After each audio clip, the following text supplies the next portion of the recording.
What's up, everybody? Today we're going to be focusing on reviewing how to do AAQs as well as EBQs for AP Psychology. So these are the two types of open-ended questions that you're going to experience on the AP Psychology exam in the springtime for the College Board exam.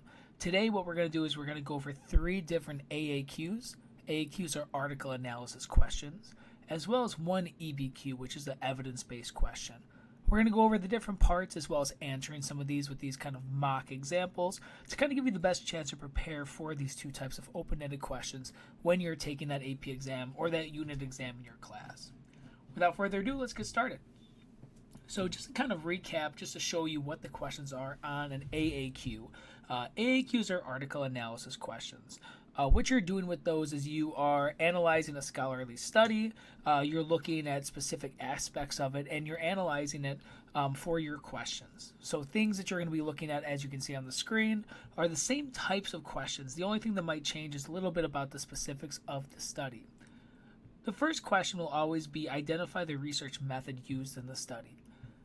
Now there's a bunch of different options you can choose for this, but the main ones that you're going to focus on are either a naturalistic observation, a case study, a correlational study, an experimental study, or a meta-analysis.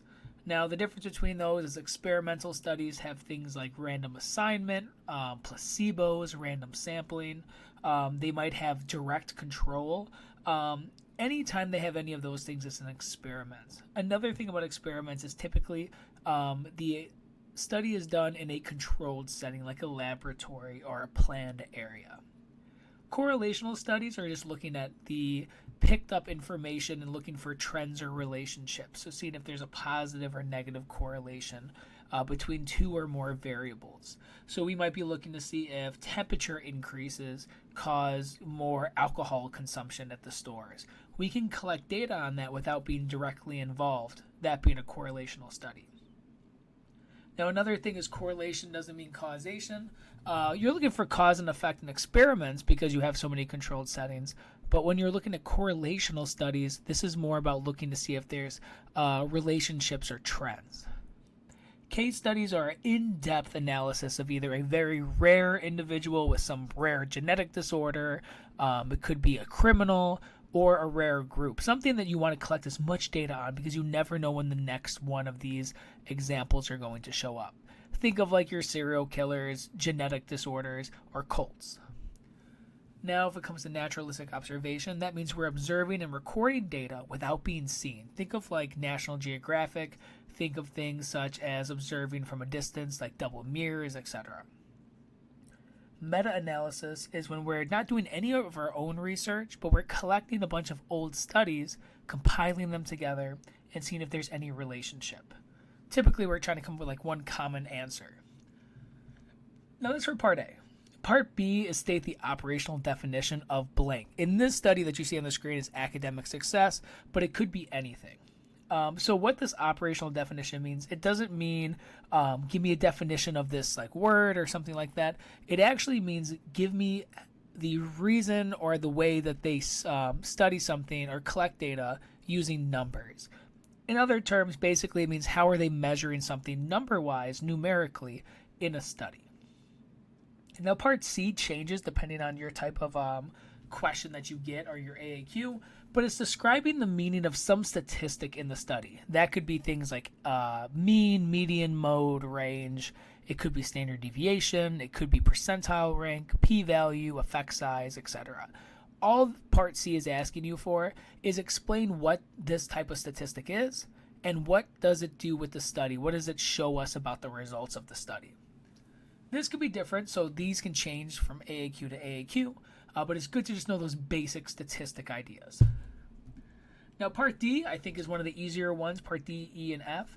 If you get past the first three, you're in a good spot. Part D is your ethical guidelines and how did they apply that in the study. Things such as debrief, deception, protection from harm, right to withdrawal, confidentiality, informed consent. Those are just some of the many different types of ethical guidelines. To get full credit, you want to make sure that you state the ethical guideline and then say because they did blank. So kind of a two-part question. Part E is asking the extent of generalizability in the study, whether it is or not, and then provide examples. All this means on paper is show us in the study who is being represented and who can this study reach out to, and who it could not be studied with. So what I mean by that is if your study is using high school students, it's generalized, it represents high school students. But it wouldn't be generalized to other groups, like older individuals, like the elderly, those that don't go to high school, middle schoolers, etc. Part F is pretty easy. It's just saying if the hypothesis is right or wrong, supported or refuted. Typically, they give you the hypothesis in there as well. Your job is to say yes or no and why based on the study. You can also look at support or refute as like the null hypothesis. If we reject the null hypothesis, that means that we're supporting the hypothesis. That means the study was true with our prediction, but not rejecting. Just saying like it's a null hypothesis means that the study is not true. So going over that, let's go over some of these examples. So this is a study about parenting style as well as achievement and adult wealth. So first thing I'm going to do is just kind of look through this kind of intro real quick, typically towards the second paragraph. It looks to explore if there's a connection between parenting styles and a successful life. They talk about looking at academic and wealth as the two success points. The hypothesis that they're talking about, as it says, is that the authoritative parenting style would have the best high academics as well as a greater adult income compared to other parenting styles. So bang, without reading anything crazy, we just found out that our entire paper is about whether or not authoritative parents is the most successful academically as well as wealth-wise. Cool, that's good to know about that study. Now, first thing we're going to do is we're going to start attacking these questions. Identify the research type. When we're looking for research, I'm going to highlight this yellow.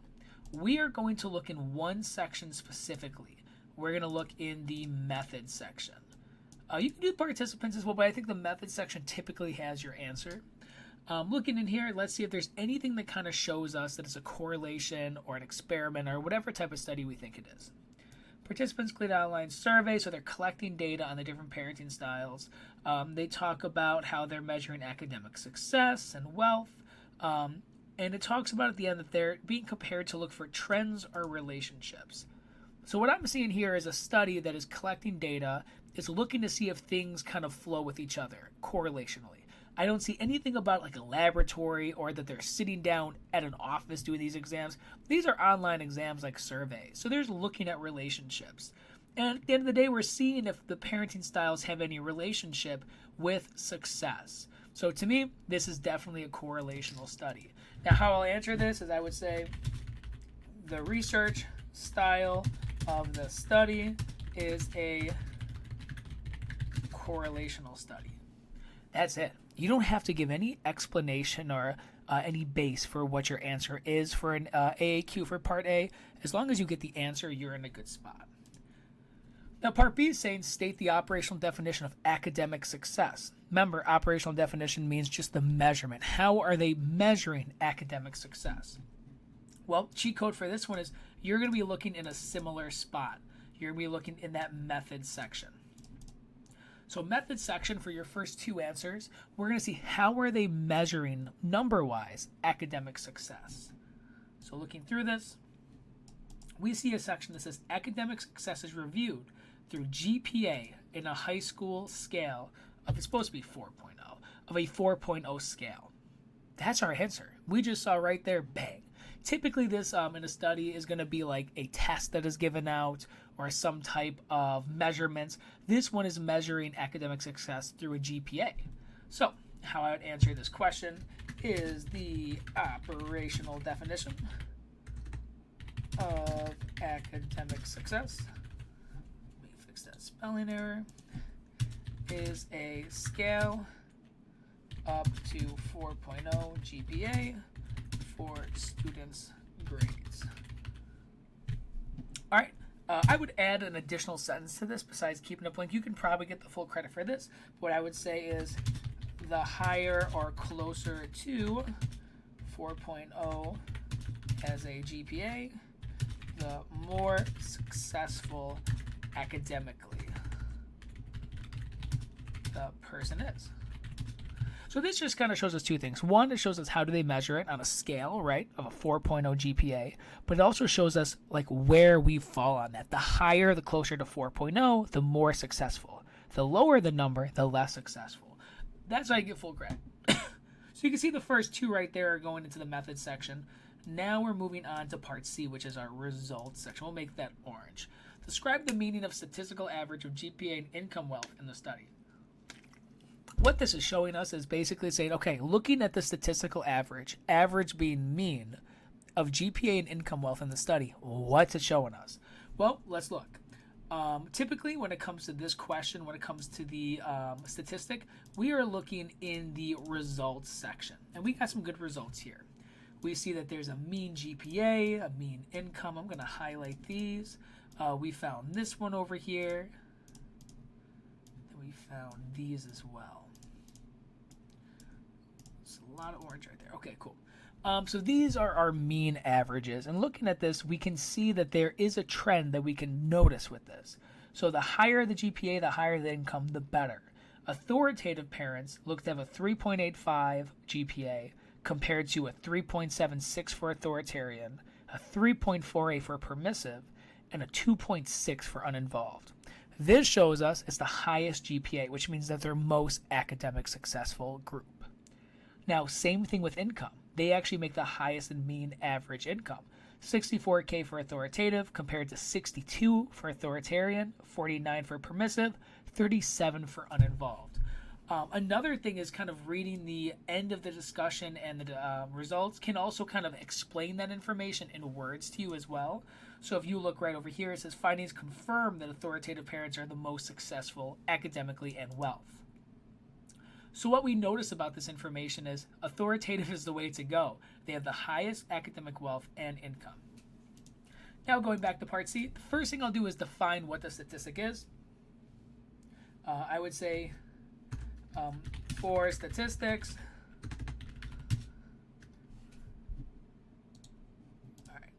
for statistics, comma, the mean shows us the average of data. Good. So that gives us the definition. Now we want to connect it to what it's meaning in the study. The averages show us that in the study, comma, authoritative parents are better on average academically and income-wise, with the highest GPA and income between all parenting styles. So what this shows us here is, number one, you explain what the statistic is. The mean shows us the average of the data, but then you explain what it relates to the study. The study shows us that authoritative parents are better on average academically and income-wise with the highest GPA and income. Basically what it's saying is that authoritative parents are better academically and with income. Cool. If you got past this, you're pretty much coasting. Part D, this is when we're looking for an ethical guideline, and there's technically two sections I would recommend. So what I'm going to do is I'm going to put this as purple, and I'm going to split the method section in purple, just so you can tell they could be in either or. We're looking to see what are they doing in the study ethically correct. So I'm going to look at the participant section first. They talk about self-reporting, they talk about the type of individuals in different states, diversity, demographics, but then it sits us with this line here. All participants gave approval to display their detailed demographic information. I see that and I'm thinking about informed consent right away. So what I would say is the ethical guideline followed in the study is informed consent. Because, now the because is super important because you have to explain why. Because they asked for permission for results from participants. That's it. So we're hitting this with just a sentence, right? It says what the ethical guideline is and because they did blank. That's an easy way to kind of get that answer right away. Now the next one we're looking over here is going to be in the participant section as well. So this is asking you who is represented in the study, who is not. We're going to go right back to that participant section, and this is going to be your bread and butter to finding these answers. So there are adults between the age of 25 to 40, online social media, 122 females, 118 males, different states, different areas, widely diverse. This looks to be a study that kind of crosses all the T's and dots the I's when it comes to who's generalized for it. So looking at this, I can see a few things. My cheat codes when it comes to generalizability is gender, race, age, and like background. Those are the four big ones that you can look for generalizability.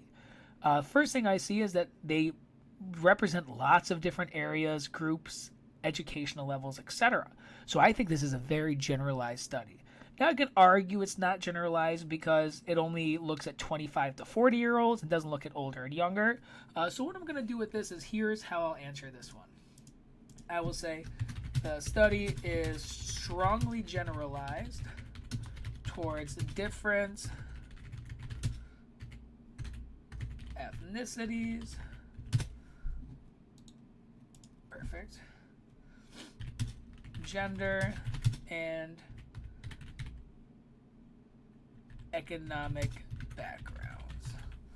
Okay, so what we can see is we have a pretty good generalizability.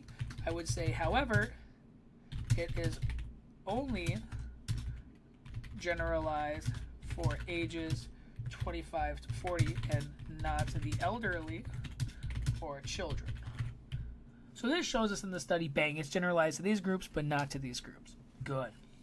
Now we'll move on to the last one. Explain how at least one of the research findings supports or refutes the hypothesis that's blank. In this study, the hypothesis is that authoritative parenting is most successful for academic wealth. I'm going to split in half again, in the results section. There's a sentence that I really liked earlier. Findings confirm that expectations of authoritative figures is most successful regarding academic and wealth. This just gives us the answer. This reflects a strong positive relationship. I like that. That's going to be our kind of evidence. So how I'll say this, I'm going to restate the hypothesis. I'll be like, the hypothesis that authoritative parenting is the most successful for academics and wealth is, fix that typo, and since we know it's supported because it shows a positive relationship correlationally between academic, or we'll say GPA, and income in relations to authoritative parenting style. So what this kind of shows us is that basically, yes, hypothesis correct because we have a positive relationship correlationally between GPA, income, and authoritative parenting style. I would go one step further and say this parenting style also has the highest average GPA and income compared to all other parenting styles. Bang. We're done. Easy. Not too bad. You got through the entire AAQ. First one. Now let's look at the other two. Next one is depressants levels as well as drug use. We're going to go with the same idea. Research method. So with research method, we are going to be switching over to, go red for this one. We're going to look over at our method and participants section. We're not gonna highlight this one. Looking at the different types, what we can see is it talks about looking at relationships between drug use for depressant drugs and depressive disorders. So it's talking about relationships, so that kind of leans me towards correlation again. Looking at the methods section specifically, online anonymous surveys, that kind of makes me look like it's going to be most likely correlational. We have a depressive assessment and a demographic questionnaire. Now, if they had the people come into like a laboratory to do this, I would consider this a correlational study. But since they're just kind of reflecting the data back and they're just sending answers back to us, this is going to be a correlational specifically. So what I would say is for this one, the research method in the study is a correlational study. Done. Now, the operational definition of depressive levels. All this means is how are they measuring number-wise your depression. We're going to go right to the method section. Now it talks about the questionnaire identifies levels of drug use, and then it talks about how depression is evaluated with a depressive inventory exam of 63 questions. Low scores mean no depression, high scores mean high depression. This right away gives us our answer. So how I would answer this is the operational definition of depression levels is scores from the 63 question depressive exam. Period. I would say low scores mean low depression and high scores mean high depression. Done. Just like that. We explained how do they measure it and what do the scores mean. Now we're going back to average on this one for part C. They're asking for the averages of depression and drug use. We're going to look at that results section. Low depressant use means that there is a mean depressive score of 14. Then we have moderate depressive use. We have that one being 21 on average when it comes to depression. And then high depressant use, we go up to 29 when it comes to the depressive score. What this shows us is that the higher we get up with depressant drug use, the higher our depression gets. So what I would say with this is the mean is the average of data, just so we know the definition. Now say the study shows that the higher depressant drug use, the higher increased reported amount of depressive symptoms. I say this shows the more depressant drug a person takes, comma, the worse their depressive symptoms are on the exam averages. Done. That gives us our answer right there. Now part D, we're going to be looking back into that participant method section as we begin to scan through. It does say here, individuals undergoing treatment or substance abuse disorders were excluded, and those who did not file consent waivers. This can be multiple. You can say that this is right to withdrawal, you can say protection from harm, or you can say informed consent to get this right. I'm just going to pick one, and I'm going to go with protection from harm. The ethic followed was protection from harm because they did not expose those under treatment to a drug and depressive, spelling is horrible today, study. Easy way to get points is you usually get multiple different options for the correct answer.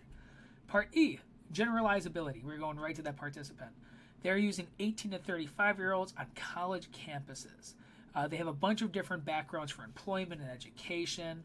They didn't use those with substance abuse disorders. So what I would say for this one is the study is generalized towards males and females of various educational and we'll say economic backgrounds. The study is not generalized towards the elderly or children as well as those with drug abuse backgrounds. So this just shows us who it is and who it isn't representing. Now, going to part F. Explain if the hypothesis is correct that the drug depressant use, that increased amount, causes increased amount of depressive symptoms. We know this is true, but let's try to find a little bit more evidence. Going here to this result and discussion section, it says a moderate to strong relationship was found, indicating higher frequency associated with symptoms. I'm going to copy that as a quote to help my background here, but this kind of gives us a lot of different options here. I like the other quotes in here. They find different things when it comes to psychological theories, things that can help you if it was an EBQ. But what I'll say is the hypothesis that the more depressant drugs are consumed, the higher depressive incidence of symptoms is correct and supported because the article shows that, and then in parentheses I'll put my quote. You do not have to do a quote for this. I just think that it helps out for this one. But you have to also explain. You can't just leave it as a quote. So this shows that there is a relationship between increasing of drug use and increased depressive symptoms reported. Done. Easy, light work, nothing crazy. Kind of similar trend to what we've been doing. Now let's go on to our last one when it comes to our AAQs for today. In our next video, we'll kind of lean on the EBQs. But for this one, we're looking at attachment types in early childhood. This one's looking at what type of attachment types and different things when it comes to childhood. The study talks about, well, many studies use a laboratory procedure. This one looks at real-world environments. So this makes me know right away it's not an experiment, right? It's not a meta-analysis. It's not a case study. It's either a correlational or a naturalistic observation. Why? Because there's no controlled setting, and it seems like we're doing something in real-life environments. I'm leaning towards naturalistic observation. And looking at this, we can kind of get our answer right away because we're going to start our way right off the bat, looking specifically at the method section. Each student was observed recording behaviors related to stuff. So I know that there's observations going on at this time. What I'm going to assume based on that is a naturalistic observation. I'm going to get rid of this just so we have some space. I would say the study is a naturalistic observation. Boom. Now, the operational definition of behavior. So this means the measurement of behavior. How are they measuring behavior? We're going to look here, and it says each was observed for 20 minutes, recording willingness to explore and signs of distress. Each time a behavior was noticed, they would tally and count at the end. So now I know that they would tally and count every time they see somebody either do exploring or distress. So I would say for this study is the operational definition of behavior is the tally marks recorded over 20 minutes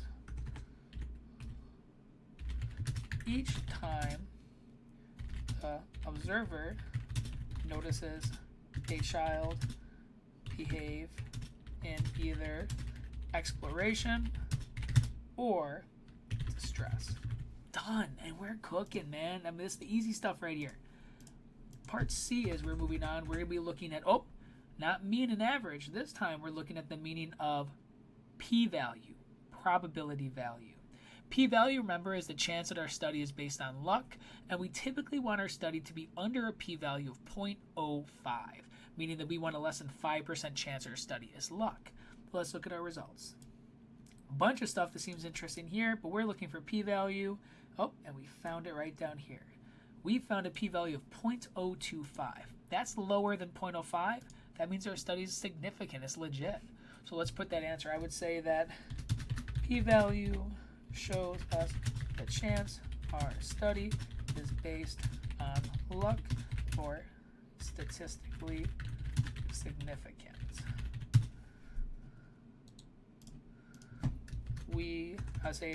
The study has a p-value of 0.025, which is lower than the limits of p is less than 0.05.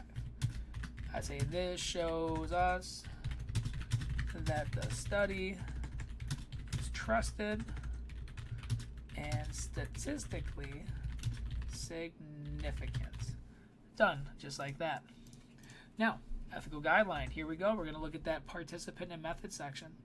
One that I can find right away is parental consent right there. It kind of gives us right away. And then they protect the confidentiality. So we have two options we can choose. I would say the study follows ethical laws of consent with all parents signing waivers for their children's participation. in the observation. Part E, we're looking for generalizability.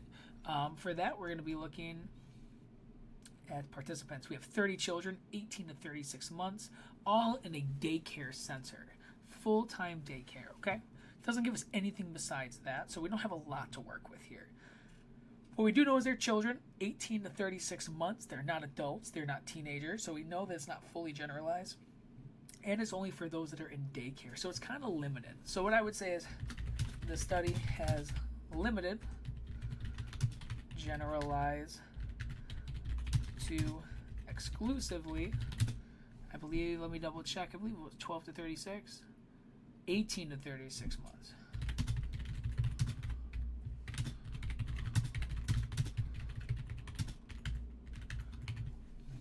At licensed daycares. I would say, fix all those. This is not generalized for children outside of daycare and older than 36 months old. Bang. So we got our yes and no. Now, our hypothesis, right or wrong, that secure attachments have the most balance of exploration and low distress. We look at the results section. Secured has easy emotions, high explorations, pretty balanced. The other ones, minimal distress, but limited exploration. Anxious, major distress, limited exploration. So we're seeing a good and bad, a good and bad. Secure seems to be the only one that's good and good. Disorganized, no exploration. Confused, no reaction. This is showing me that secure attachments do have a good balance. So what I would say is the hypothesis that. And then I'll just copy and paste to save time. That secure attachments have the most balanced exploration is supported because all other parenting styles either have limited exploration or elevated levels of distress. Secure attachments seem to have balanced both exploration and no explosive distress. Done. Okay, well, hopefully that helps you. That goes over all of the AAQs that we've been going over in class, as well as for those outside of class who want to practice them. Our next video is going to be going over EBQs, the evidence-based questions. Hope this helps you, and have a good one.